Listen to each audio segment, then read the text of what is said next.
Hello, I'm Michael with Mobile Elite Auto, and we are here with the show In Between Two Lifts. And with me today, I have a BG rep, Trent. How are you doing today, Trent? Doing good, Mike. Yeah, Mike, as you said, my name is Trent Sanders. I'm with BG Products. Been doing this about 10 years now. Previous background was in the automotive industry before at a dealership, doing parts and service. Been with BG, like I said, about 10 years. So Nice. So we're throwing the name BG around. A lot of people don't even know what that is because it's not really something that you can buy at your auto parts store. So what is BG and what does it do? And, what's BG? A lot of people probably don't know what that is. yeah, so we are an aftermarket maintenance chemical company. I always joke we're the biggest company that does what we do that nobody knows who we are. Mm-hmm. As you said, we don't retail any product in the parts stores like your AutoZone or O'Reilly's. Mm-hmm. We sell a professional strength product. We sell it to shops directly like yours. Mm-hmm. So you have to have equipment to use our services, most of them, and we train the technician on how to do that service so that it's done properly for the customer. What would you say when people say, people might say, oh, it's, lotions and potions. It's just like the other products that are out there. Yeah, so I'd go back to that. We sell only a professional strength product. Mm-hmm. There are some companies in this industry that kind of give this industry a bad name.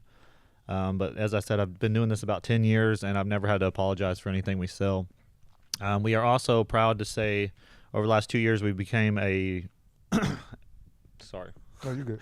Became a partner with both General Motors and Ford Motorcraft Company. Mm-hmm. So we make all of Motorcraft's fuel products and AC Delco for the GM product line. Nice. So GM spent 5 years at our facility with their engineering team, making sure all our products were actually going to do what they said they were going to do, Mm-hmm. pulling cars in, checking them out. And what that service is designed to do is clean the carbon off the intake valves Mm-hmm. on all the new direct injected engines. And GM was so impressed by the product that they actually put their name on it. Gotcha. So if you're buying a product, just look for something that has some sort of OE backing Mm-hmm. to show that it actually works what they say it's going to do. And I would say, I would attest to that as far as your product being for professionals. That's why it's not sold over the counter, because you want somebody that is going to use the product and use it properly. You don't want them selling it over the counter and then them using it and messing it up. Correct. And we also have what's called a protection plan. I don't know if we're going to get into that, Mike. Mm-hmm. It's basically a warranty. We're not a warranty company, so we can't call it a warranty, but Right. it's a protection that we put on your vehicle for whatever product you're servicing. So like we were talking about fuel services right Mm-hmm. now. Mm-hmm. If your customer's doing our fuel service every 15,000 miles, we cover that fuel system for life of the vehicle. Nice. So if we sold the product over the counter, we would have no way of tracking that. So how we Right. track that is that customer coming back to your shop, getting the service done. Nice. And that's one thing. We don't do all the products now. We're gearing up to do them all. But one thing we do push heavy is the fuel system clean, especially with all these direct injected engines that burn a little dirtier. They need them frequently. Would you say if you use them more frequently, you won't get that buildup as much as if you didn't do it? Yeah, correct. Mm-hmm. So to go back to that General Motors and Ford partnership we have, they recommend a fuel service every 15,000 miles, Mm-hmm. kind of right on par with our protection plan.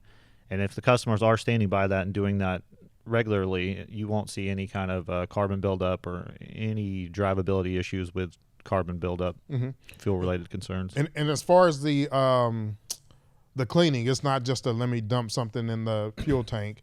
What's actually going on when they do that clean, besides the customer saying, hey, I'm paying this and I don't really know what they're doing? Yeah, so we have a tool that hooks up and it goes through the intake, through Mm-hmm. the actual intake plenum.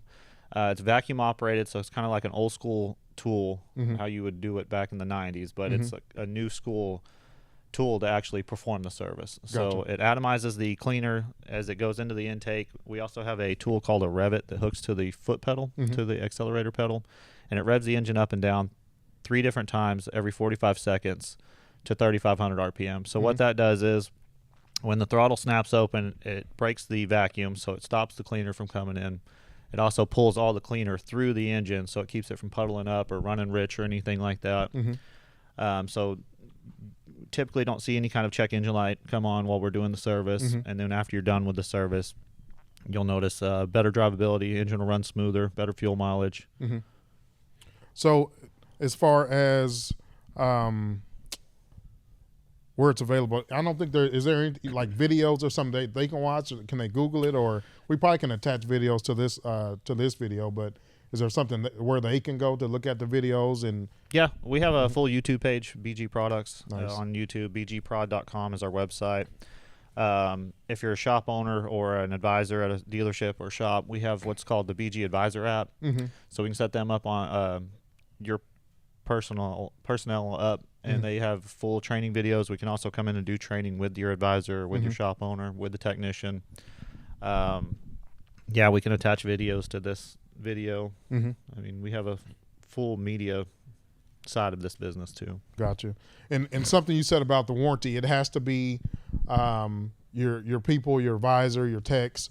There's videos to be, I guess, certified to provide that. I don't want to call it extended warranty like you said, but that coverage. Like I've seen your product like on eBay. But like you said, it's not going to have that warranty. Yes, you can buy that product on eBay that somebody's reselling, but it's not going to have that coverage with it. You can't say, hey, I bought on eBay and used it and I had this problem. It has to be done by a professional shop. Yeah, correct? for the end customer, it has to be done by a shop. So the reason that is we have to have a way of tracking it. And Gotcha.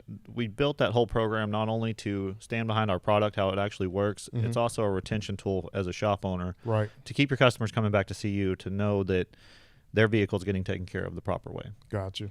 Nice.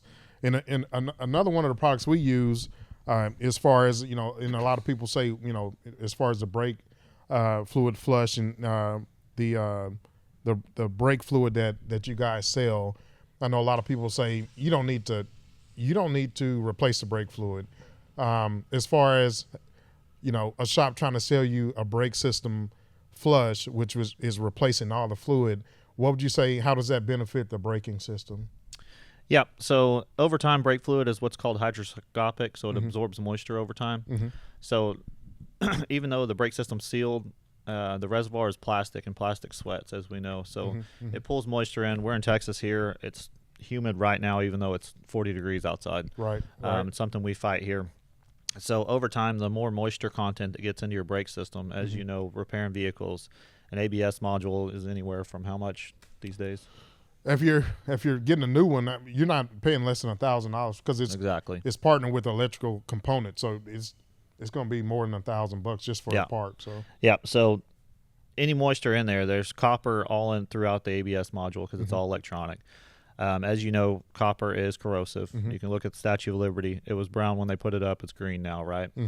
So the more frequent we pull that brake fluid out, which we recommend every 30,000 miles. There's different OEMs that recommend sooner. Honda, I think they just moved it to 15,000, but it was 12. Nissan's the same way. We're trying to get that brake fluid out to get the brake system with fresh fluid in it to keep the corrosion down, as well as the stopping power.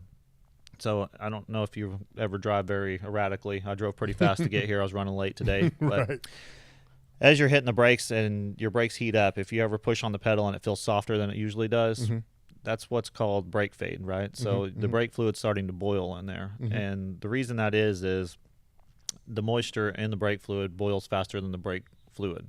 So water boils at 212 degrees Fahrenheit. Our brake fluid is a .4 fluid. It boils at 401 degrees. So the more moisture, more water, we'll call it, in the brake fluid, the lower that boiling point of that brake fluid is going to be. So you're going to experience a little more brake fade, so your car's not going to stop as fast. So, and before, yes, the new age is .4.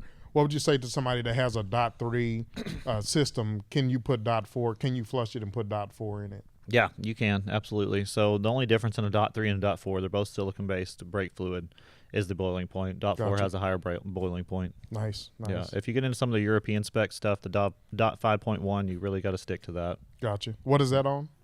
Most of the European models, high-performance cars. Do y'all offer that? Yep. Okay. Yeah, so we have every brake fluid. We even make .3. Nice. So. And I compare it to, like changing your oil. Your oil is, that'd be like saying I never need to change my oil because it cools, cleans, it has a purpose too, and it picks up metals along the way, and that's the reason why you change it. So maybe not as frequent like the brake fluid and stuff like that. You don't have to do it as frequent as an oil change, but it's doing the same purpose. It's lubricating it. It's Correct. in a sense it's cleaning it. And you can also think the brake system doesn't have a filter in it either, much Right. like a differential. So there's nothing, any deposit that gets into the brake system or differentials or power steering, some of these components that don't have filters, we have no way of getting the deposits out unless we actually pull the old fluid out and put new fluid in. And I think we had the dealer. They had little test strips that'll tell you what Yep. So what was in it. So what those test strips with brake fluid test for is the actual copper content. nice. Okay. So the more copper that's in the brake fluid suspended in it is the higher moisture that's in the brake fluid. So it's not just let me look at the color of this. Oh, it's a little off. Let's flush it. It's Correct. It's something deeper than that. Yeah. You're checking for metals. Yeah, Gotcha. you could have crystal clear brake fluid, and it could still be high copper content. Gotcha. The discoloration only comes from the heat. Gotcha. And another one we use is the BG coolant system flush and clean. That's something that you can also just look at and say, hey, it's still green, or hey, it's still red. It's good. Correct. Is that why should they flush their coolant system if it looks good and it's not all gunky? Why should they flush it? Yeah, a couple of reasons. So biggest issue is, especially if you live up north where it gets colder, so as that additive package degrades and you don't replace that coolant, it could actually freeze in the colder temperatures. So over time, the additive packaging coolant degrades just like any other oil or anything else. Nothing lasts forever, right? Right. Today's modern coolant has gotten a lot better. It will last a lot longer than like the old Dex Cool stuff that was in the older GMs in the 90s that turned to like Jello Right. after 3 years. But yeah, mostly for the freeze protection and as well as the actual protection in the engine. So our cleaner, you can think of it like CLR. It cleans rust coolant or rust calcium buildup. So as coolant breaks down, again, it loses its additive package, and the actual interior components start to corrode, rust in the metal. So if we're not getting all that out, again, they're just going to stay in there and it's going to get worse. So that's, if you ever look at a heater core or a radiator, they fell from the inside out. They don't fell from the outside in unless something stabs it, right? Right. So And we had a customer, coolant was clean. I think it was a little Mazda 3. Coolant was clean. You couldn't tell anything was wrong with it, but his heater wasn't running as efficient. And we were telling him, you have a clog in the heater core. And he was like, well, my fluid looks fine. Why would it be something wrong with the heater core? And, he did not want to do a heater core. So we told him, you know what, we'll buy, and it was causing to overheat a little bit because of the restrictions. So we told him, you know what, we'll bypass it. You take it home, drive it. If it never overheats, you're not going to have heat. This is for a test purpose. But drive it and see if it overheats or does it stay in the middle. It never overheated. It was fine. And that attests to the fluid looked good. He's even had it, like the thermostat replaced. But still, it built something up in the heater core, which blocked some of the passages in the, it was causing it to not totally overheat, but overheat a little bit. So that attests to, even though it doesn't look like something's going on in that coolant, so, it's building up deposits. Yep. And so basically by looping his heater core, you're just kicking the can down the road, right? Oh, yeah. Because we didn't put new coolant in it. We didn't put a cleaner in there that we make to clean out all those deposits. Right. So now that blockage is just going to move to the radiator, and he's going to run into issues later. Right. And then, of course, there's other services that y'all sell. Yeah. And one is the transmission, the flushes in it. I know some people are against, leave your fluid alone. It's lifetime fluid. Leave it alone. Don't flush it. Don't touch it. Yeah. So again, it kind of goes back to just maintenance, right? We're a preventative maintenance company. My kind of rule of thumb is if it's got over 120, 130,000 miles, I probably wouldn't touch transmission because no telling what's happened to that vehicle in 120,000 miles. But with that also being said, I see it all the time. We have high mileage vehicles that get transmission services with our product, and we don't see any issues. Nice. So firsthand experience, it was actually my father's van. He had a Ford Transit van. Hauled helicopter parts all over Texas with it. But anyway, had 230,000 miles on it. He never serviced the transmission. We did it. We did it actually at my house, and van's still running today. It's got 415,000 miles on it. Nice. So that's not something you would recommend. No, not at all. Gotcha. Yeah, I would just tell people to use their best judgment. And it used to be a lot of manufacturers wouldn't even, and I guess, because they don't want to be liable, they wouldn't tell you, hey, switch this fluid at other than the oil, don't, switch this at this mileage, switch this at this mileage. But I guess they've found a product that they can stand behind, that they're saying, okay, now we're going to implement, okay, at this mile, this mile, this mile. And I'm not sure, if I'm just throwing something out there, but is it required, or some manufacturers are requiring it as far as their warranty? If you hadn't done this, then it's not covered. Or is it just, hey, we strongly recommend you do this? Yeah, transmission-wise, manufacturers are still kind of on the fence about recommending. I think mostly because it's an expensive service to do, right? Right. Especially nowadays, with most of these transmissions are low viscosity.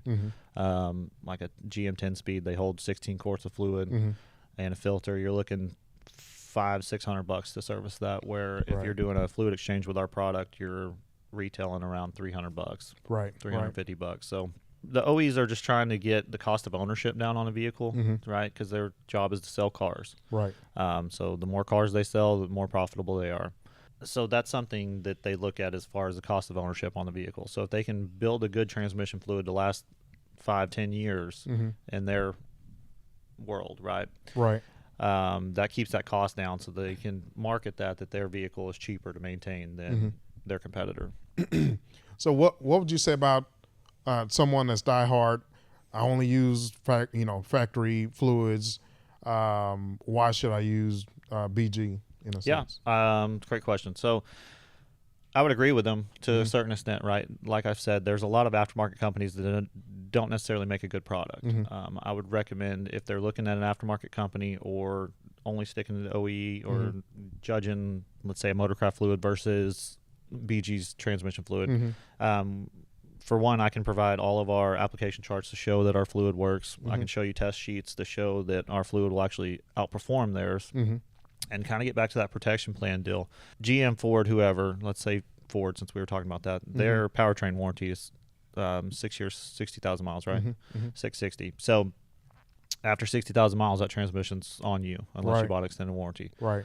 So if their fluid was as good as they say it is, right, they would stand behind that transmission, because that's the only way a transmission is going to fail, is fluid failure, unless there's an outside influence. You hit a parking stop or something. Where we will stand behind that transmission for life of the vehicle. So I've seen claims all the way up to 350,000 miles that we put a transmission in a car for them. But that's something you need to. What's the mileage? Like, it's not, hey, I'm gonna start at 150,000 miles. Good question. So it's kind of like life insurance, right? So the earlier you start, the more money you get. So 0 to 50,000 miles is what we call Plan 1. If your customer's coming in, they start at 40,000 miles, they're still in Plan 1. And if they continue to do their services like transmission we're talking about, we recommend every 30,000. So they come back every 30,000, and at 200,000 miles, they come back to your shop with a transmission issue. We'll give them a certain dollar amount to repair that. Nice. And that's we did a show on extended warranty, and dealing with extended warranties is becoming more cumbersome than it used to be. So we make it as easy as possible, because, like I said, we're not a warranty company. We're here to sell you a great product and take care of your customer, who in turn is our customer, right? Let's touch back on that protection plan. So Plan 2, I wanted to cover that too, because we have two different plans. So from 50 to 75,000 miles is Plan 2. So as long as you start before 75,000 miles, you will get coverage. And to kind of tie that back into your extended warranty, y'all had about that. Right. So a lot of those extended warranties have a deductible, right? Oh, yeah. So we pay that customer's deductible if they do have an extended warranty and it's a covered component. And if they don't have an extended warranty, we just pay that repair. Gotcha. We pay the shop owner or shop, dealership, whoever it might be, with a credit card over the phone. So there's no open receivables, which is good for shop owners. They're not waiting for payment. The claim is paid before the vehicle leaves. So, and it's also a U.S. based program. So if you service, let's say an MOA, like the oil additive we have, and do an oil change on one of your customers' vehicles, we're around the holidays right now. Customer drives New York and the engine fails for whatever reason. It's mechanical, right? Things break. They take it to a shop there. They tell the shop, hey, I have a BG protection plan. The shop doesn't necessarily know what that is. What we have is some forms that you give your customer. They give that to the shop owner or advisor. They go to courtesyclaims.com to make the claim, and we will pay that shop to fix their car. So even if that shop is not a BG. Correct. Okay, gotcha. That's nice. And one thing, and this is just a random question I thought about. Let's say that customer, is it solely based on instrument cluster mileage? What if that car had a new engine? So okay. Yep. So it wouldn't. Hey, I got a new engine. Can I start using it now, or is solely? Okay. Yeah, on odometer. Nice. Okay. There's just too much to keep track of there. Gotcha. Keep it simple. It's also transferable too. So if you purchased my truck, right? I've been using BG products for the last 10 years. It's got 200,000 miles on it right now. All that coverage goes with the truck, not with the person. As long as they continue the products. Yep. Gotcha. So as long as they keep coming back to your shop. Nice. And then you just spoke a little bit as to the MOA. What is that? So it's an oil additive. It's kind of like our staple product. Retail on it's going to be around $29, right? But with that $29 investment you're making in your vehicle, we give you up to $4,000 in coverage with that protection plan on your engine. So, and then you said that you have to do the MOA. What's the intervals that you? So have we to recommend use that every 10,000 miles. A lot of OEs now are about a 10,000 mile oil change interval, so that's why we stick to that. I always tell people if you're at a 5,000 mile interval, you could stretch that to 10,000 by just using our product. That's how much we stand behind it. But if you're a shop owner, I like to still keep them at that 5,000 mile oil change, right? Because we stick to the OEM program, and that's 5,000 miles sooner you're going to see that customer's car to check it over and make sure they're still safe. And some people are adamant, oh, I have synthetic, I can run 10. In most of the oil changes we do see, people are going over. They're not sticking to that. So we've made it a part of our oil changes. It's just protection that's there that's kind of just built into our oil changes, because even though, you put a sticker or you have the instrument cluster reminders, people are going over, they're busy, they can't get in when they need to. So on top of, because most cars are going to synthetic, on top of that, it has the MOA. So it has that coverage. I don't tell them, hey, you can go over it because you have this now. But it's a thing. People are going to go over, but it's nice to have, for them to know that they have that protection and they're not, putting their engine at jeopardy. Because of so MOA is a full synthetic product, just like all the synthetics nowadays. And synthetic oil will last longer. There's no one can argue that. The problem with synthetics is what the additive package in a synthetic oil, it stays perfect the whole time. It doesn't degrade until it does, right? So at 10,000 miles, let's say, when the additive package drops out of a synthetic oil, it flatlines. Whereas a conventional oil in our older vehicles, as soon as you started the engine, the conventional oil, the additive package would start degrading slowly. So by the time you ended your oil change, the oil protection was almost gone. So you're good in a synthetic oil going past until you're not, right? There's no slowdown. So, and something I'm just randomly thinking about. So adding the MOA, does that, like, let's say if you use regular oil, would the MOA make it synthetic, or it'd be like a semi-synthetic, right? Because Gotcha. We can't make a synthetic oil out of conventional. Gotcha. But what that product's designed to do, we didn't really touch on that yet, is it's designed to help with lubricity. So it's a lubricity modifier, so the engine will run smoother. But really what it's designed in the newer direct injected engines, all our GDI engines nowadays, is to lower the oil NOAC score. So what that is the rate of vapor loss in the oil. So today's engines, the crankcase ventilation, the PCV valve, right? I'm sure you see a lot of those get carboned up. Oh yeah. Got to replace them. What that's from is the oil vapor is being plumbed back into the intake and reburned. So that's where all of our issues come from with the carbon buildup in an intake, on the intake valves and everything that we're trying to clean with our fuel side we touched on at the beginning of the show. So the lower we get that oil vapor down to, the longer it's going to stay in the crankcase, so we're not causing more carbon buildup. So that's what Gotcha. MOA is designed to do. So would you say these work in conjunction? So, and especially direct inject engines, the MOA and the fuel system clean, the 44K, it's all working together to keep that engine clean. So all we try to do is get the engine as clean as it was and running as efficiently as it was when it was brand new.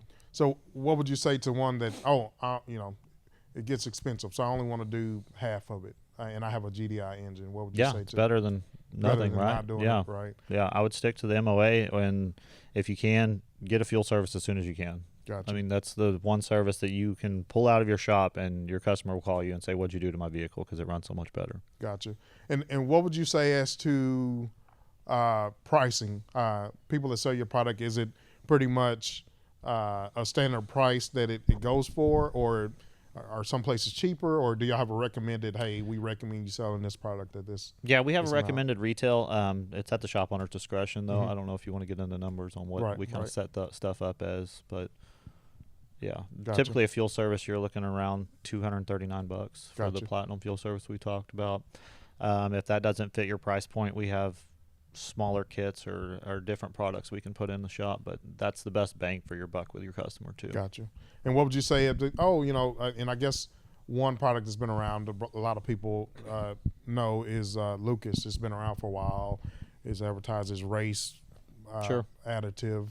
Would you say BG is their product is right in alignment with them, or because I've never been to a dealer that we put Lucas in anything. Sure. It's always been BG. Yeah, I think they make a good product for the application they're marketing for, right? Mhm. So The do-it-yourself. yeah. Type model. Again, we're a professional company. We sell Mhm. professional product to the shop, so we're not looking to hit that retail market. Gotcha.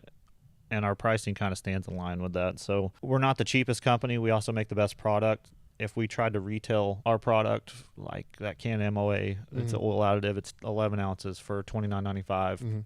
I have some shops selling it for $35.95. Again, Mhm. you're getting that $4,000 in coverage Mhm. with the engine. I don't know what a bottle of Lucas was, but Mhm. it's probably like $12, right? Mhm. So there's got to be a value proposition built with that customer, that retail customer, to spend twice as much money on a smaller can. And the way I kind of tell people is, if you don't have that money to buy extended warranty, that could be, $150 a month, or depending on what kind of car you have. I don't know. Some people pay crazy amounts for older cars because they're covering everything. Yeah. They want you on a payment plan, and they want you paying. This is kind of like a built-in coverage. It comes free with the product. Right. So if you go to a department store, Best Buy or whatever, buy a laptop, they're going to sell you a protection plan for an extra $30 or whatever you said. Like you said, $20 a month. This comes free with the product. So whether you talk about it with your customers, for any of the shop owners watching, or you don't, there's cars driving around the road today that have coverage that don't know it. Right. And that's nice. And that's one thing why we just automatically throw it in the oil. It's coverage that you didn't know you have, because cars break. It's going to break. So it's nice to know, hey, yeah, the place I'm going to get my oil change, yes, it's a little more, but that built-in coverage is there when you need it. So hopefully you don't, but it is. Everything breaks. They're all mechanical, right? And it's even an extended warranty company. It's called Everything Breaks. So it's just the nature of it. Cars aren't lasting as long as they used to. So is there anything else you want to speak about before we wrap it up? Just if you need any product or anything, reach out to your local shop. If you're a consumer or customer watching this, go to bgfindashop.com. Mobile Elite Auto, they sell all their product, but they're also listed on BG Find a Shop. So if you're not close to North Texas, you can look in your home state. That's pretty much it, Mike. I appreciate it. And then we'll find a way to attach the videos, or like you said, y'all have a YouTube page that has videos on it. And you can kind of do some research on the products, and then give the product a try. And it's, in this economy, it's that extra protection you have if you don't, have availability just to pay for a repair that's thousands on top of thousands, knowing you have that coverage just by simply using that product at the certain mileage that they recommend. So I just want to thank you for joining us. Mike. And next episode, we might have to do a service on a car. We'll show the tools. Oh yeah, we'll do a video on that. That'll be cool. Yeah. So thank you guys for joining in, and we'll see you on the next one.